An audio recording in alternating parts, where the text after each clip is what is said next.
After coming to Christ a little over a year ago, Ashley Williams now attends classes through Kansas Christian College online. As a stay-at-home mom of 3, a PTA mom, and a T-ball coach, Ashley has her hands full, but now is able to get the education she needs. So, tell us a little bit about your life situation. You're a mom, you've got kids.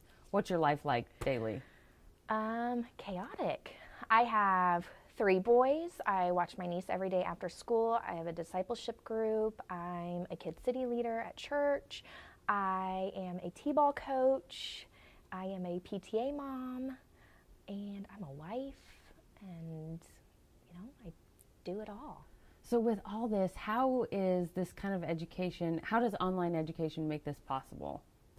I wouldn't be able to do it if I didn't have online.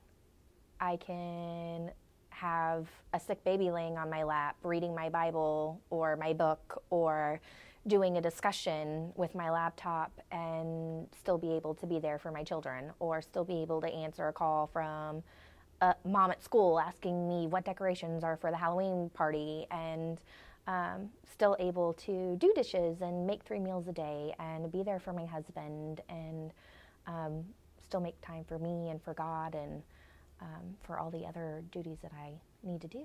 So what kind of spiritual impact is this education having in your life? Oh, it's been kind of a gut kicker. Man, that first class was tough. I actually didn't even want to do a week of school because it was difficult. So I dug deep, and my professor stayed on me and just gave me a call and said, "Hey, what's going on?" And I said, "Man, this is stuff I just really don't even want to lean into. It's painful." But once I did, I learned so much more about my identity, about who God is. You can be a believer and not really walk, just learning to put one foot in front of the other, and having just faith, I guess, is something that I just really gained from it. Going through that and just making Jesus Lord and figuring out where I need him in my life and where I don't have him in my life at all, and just taking baby steps to get where I need to go. So you mentioned your professor and even just calling him to get encouragement. How has your teachers and your fellow students, how have they encouraged you throughout this journey?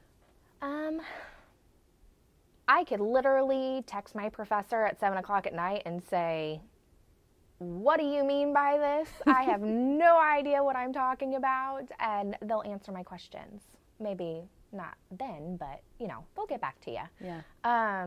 They're always there to pray for you and to guide you, and the same with the students. I think, you're never really there until you're there, so all of them are going through not the same struggles, but different struggles at the same time with, faith and daily life and the flesh and, all those other kind of things. So I think being a smaller community and being able to connect the dots with each other and really build those relationships versus being in a classroom of, 90 people, even though we're not present together, we are, because we're actively praying for one another and we're giving each other scripture and we're, speaking into each other's lives. And I think that makes a really huge difference because, the world tells you not to be like that. So when you have a community that's around you that tells you to be like that, you want to be more like that. It's kind of like the kid, you want to be the cool kid. You see all them doing it, but hey, look what God's doing in their life. I need to start following him so that he can start doing A, B, C, and D in mine. So that's kind of. So what would you say to those students out there who are considering Kansas Christian College online? Do it. I think that whether you're a homebody who has nothing on your list, which there's not very many people like that, or you're a crazy, chaotic, busy mom, wife, PTA coach like I am, it's something that you should really consider because, it really is life-changing.